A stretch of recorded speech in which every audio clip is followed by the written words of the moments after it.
Então, se só isso ocorrer de mudança no imposto sobre a renda, é uma mudança pequena, positiva. O problema que se apresenta, ou que eventualmente a gente vai enfrentar, seria decorrente de outras alterações, como aumentos de alíquota e coisa do gênero, o que na realidade brasileira seria muito preocupante, porque se nossa base é distorcida, falar em aumento de alíquota é algo que preocupa muito.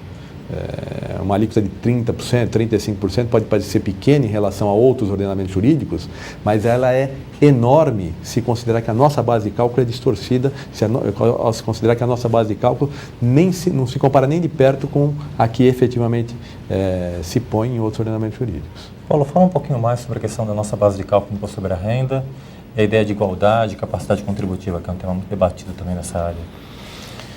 Pois é uma discussão difícil, uma discussão delicada, ou seja, até que ponto, se eu tenho uma despesa com instrução enorme, eu tenho o direito de deduzi-la integralmente, ou se reversamente, se faz sentido que a legislação imponha limites importantes, por exemplo, para despesa com dedução, com instrução, para despesas com dependentes e assim por diante.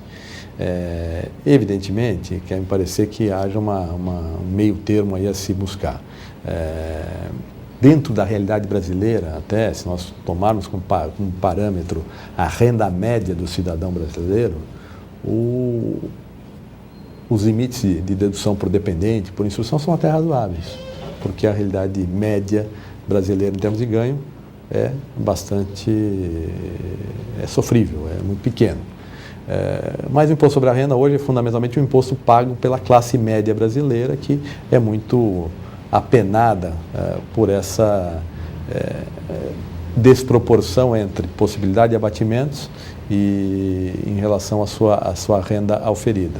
O que se vê é muito cidadão da classe média que, ao final do ano, não conseguiu agregar nada de patrimônio, não conseguiu poupar absolutamente nada e paga imposto sobre a renda, porque a legislação não permite que deduções ocorram na proporção que deveriam ocorrer. Quer me parecer que o caminho ideal seja o de aumentar um pouco a possibilidade de abatimentos e deduções, de largar este campo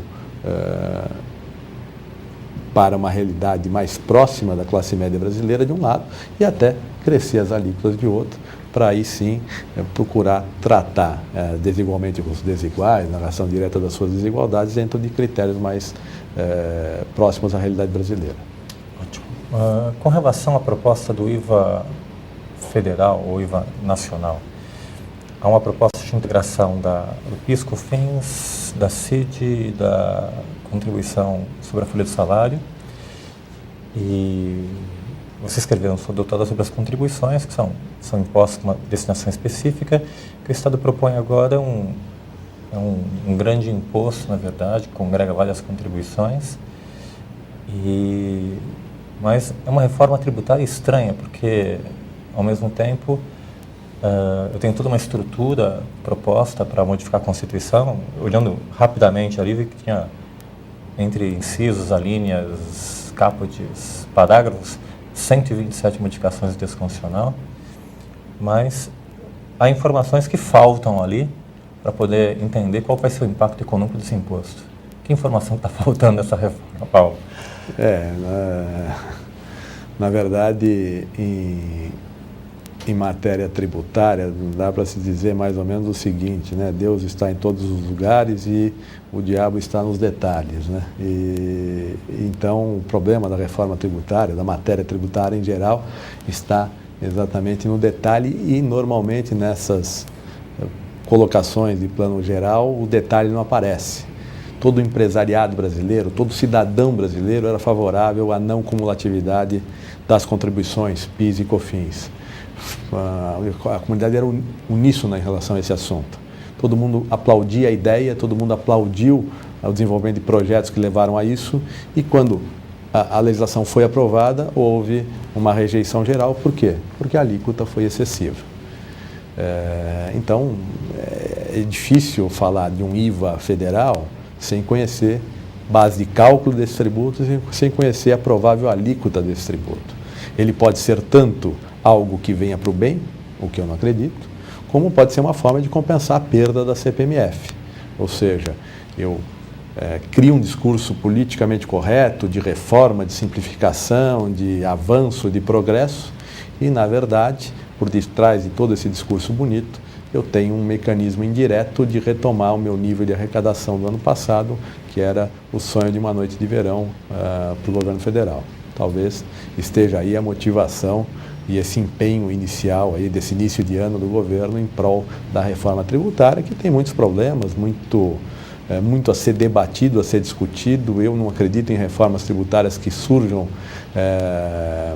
prontas, por mais iluminadas que sejam as pessoas que estiveram envolvidas na sua elaboração. Quer me parecer que uma boa reforma tributária dependa de um processo muito mais amplo e muito mais intenso de debate no âmbito da sociedade civil, entre entes tributantes de um lado, contribuintes de outro, juristas e assim por diante.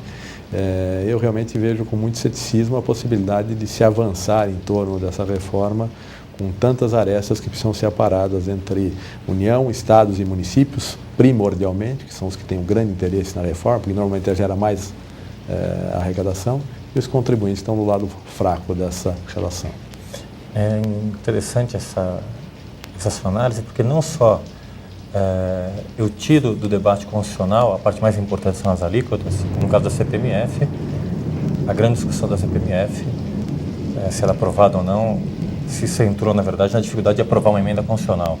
Então, agora eu aprovo uma emenda constitucional, que é, na verdade, uma espécie de cavalo de Troia. Eu ouvi uma expressão de um deputado, não em relação à reforma tributária, mas em relação ao orçamento, aquelas emendas do orçamento, que é do orçamento raspadinha, que é uma reforma tributária raspadinha, que eu não sei exatamente o que vai aparecer depois. E as grandes decisões, que vão definir a carga tributária efetiva, e a formulação do CONFAS também, e outras questões importantes, a repartição de rendas entre estados e municípios, não ficam mais sobre o quórum qualificado de emenda constitucional, mas para deliberação simples, de maioria simples, de lei ordinária. Ou seja, faltou uma certa lealdade do governo se propõe a reforma tributária que envie todos os textos, as propostas legislativas, as alíquotas, todo o desenho, e não apenas uma sombra do que ele pretende para propor da reforma tributária. Eu diria que é a forma inteligente de nos enganar. Se talvez o governo tivesse agido com toda essa lisura que você está propugnando aqui, a reação em contrário seria muito maior do que ela já é hoje. Hoje nós sentimos até o empresariado, de uma certa forma, aplaudindo, dizendo que o caminho é esse, que há simplificação, e que a simplificação é importante, o que ninguém discorda. O problema realmente se põe no nível do detalhe. Como é que vai ser o regramento infraconstitucional dessa matéria? E realmente não há dúvida de que se o governo federal tiver um imposto dessa magnitude, que vai incidir sobre mercadorias, sobre serviços, sobre bens de uma forma geral, sobre tudo. A calibração da alíquota aí é algo que pode gerar um importantíssimo incremento de arrecadação, compensando, como já aconteceu na COFINS, com medo de errar, o governo chuta o número lá em cima e aí o excesso de arrecadação vem de uma forma violentíssima.